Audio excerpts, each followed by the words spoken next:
Now we're going to talk about job search readiness. Okay, it's time to launch a job search. Let's take it from college and early career. College, you're looking for internships.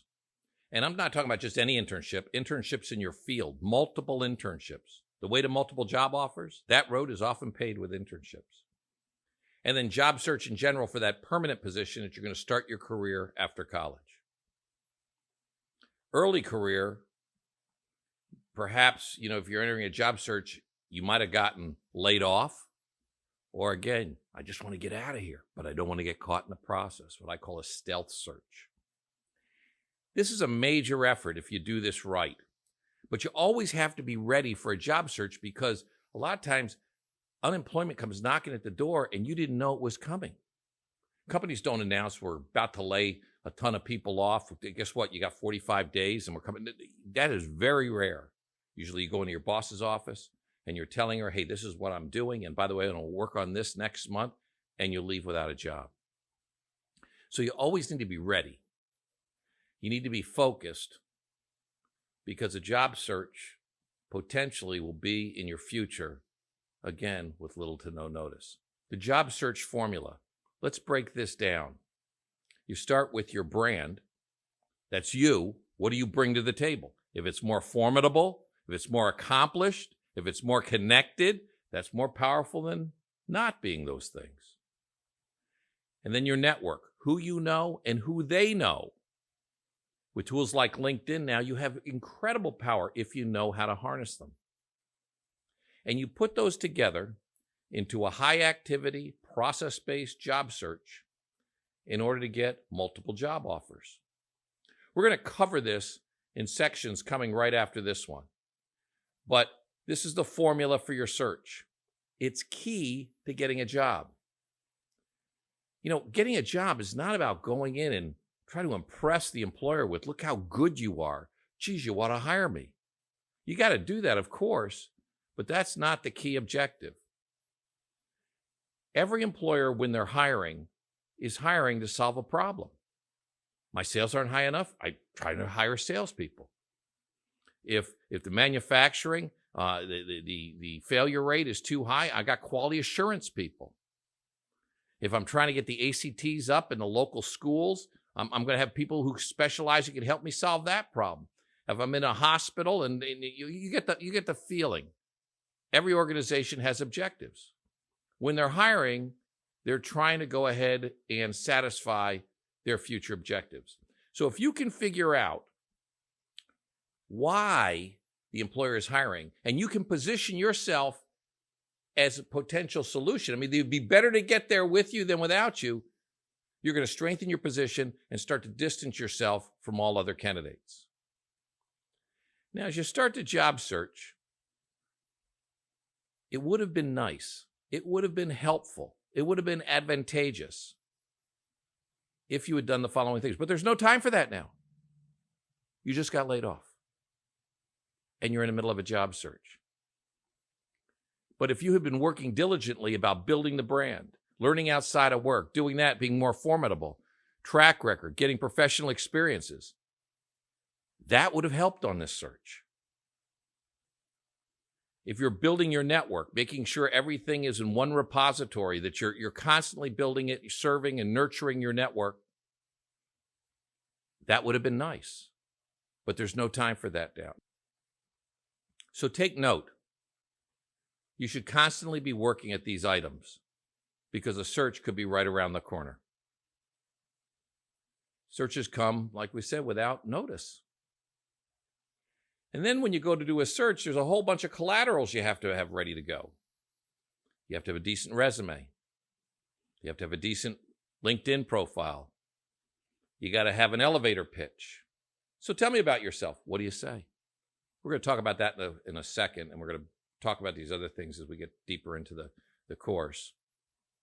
The purpose statement. Why are you on the job market? What are you looking for? This stuff should just roll off of your tongue in a very, organized and specific way. You're going to want to have probably one or two cover letter templates.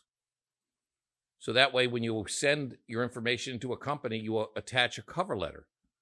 And those will differ from every opportunity you go into because you're trying to, determine what they need and show how your skills and your experiences can help them on that mission. You're going to want business cards. For those of you in the early workforce, you probably have business cards. For those of you who are in college, most of you do not have business cards. You got to have them. It's $30 for a box of 500 in color. You know why you want them? They're bait. When you meet somebody, if you go ahead and grab your business card and hand it to them, generally the natural reaction, they hand you theirs back. Now you got all their contact information. And if they don't, and you were to go ahead and ask them, hey, by the way, so I can follow up, can I get your email address? Now they'd feel awkward because you gave them your contact information if you didn't do it. You want to have a financial buffer. We're going to talk about this. It's called an emergency account that you might put, 3 to 6 months worth of expenses off to the side that you only touch in emergencies. Job loss, unemployment is an emergency because then you're not haunted with how am I going to pay my bills as you're worried about where am I going to get a job. The bills are paid. Your financial future is in a good place. So you want this emergency fund, and we're going to talk about that. And then you want a way to stay organized because when you do a job search, you got a lot of balls in the air, and it's easy to drop one and not follow up. And so we're going to show you how to put all that in one place. You're going to need a good workspace. You want a good organized workspace at home, and you want a good organized car because when that's non-cluttered and organized, it's going to be easier for you to go forward in the search. And again, searches are multifaceted and it's coming at you in all different ways. And here's the cool thing. Skills rise with activity. If you're not great at doing all these things, don't worry about it. Because the more you do it, the better you get. And the better you get, the more confident you are. And confidence shows. You also have to have the ability to do research. And again, we're going to get into that deeper into the course. And we're giving you a whole bunch of tricks on that. So your purpose statement, what you're looking for, and why are you looking for it? And you incorporate that with your elevator pitch. So let's go into that. I promised I would do that. Your elevator pitch. It's the opening about you. It's clear. It's brief. You go up to YouTube and get tons of advice on this, and you should. Typically, it's 25 to 30 seconds, 80 to 90 words, 8 to 10 sentences. And you want to make it yours. You want to write it out so that you really give it some thought. And I would do some research on YouTube or Googling on the topic, or going to your career center, however you're going to do it, talking to a friend, and then write out your elevator pitch. And I want you to practice it out loud. I want you to memorize it and try it on others and try it on your mirror and give it to yourself and let it flow.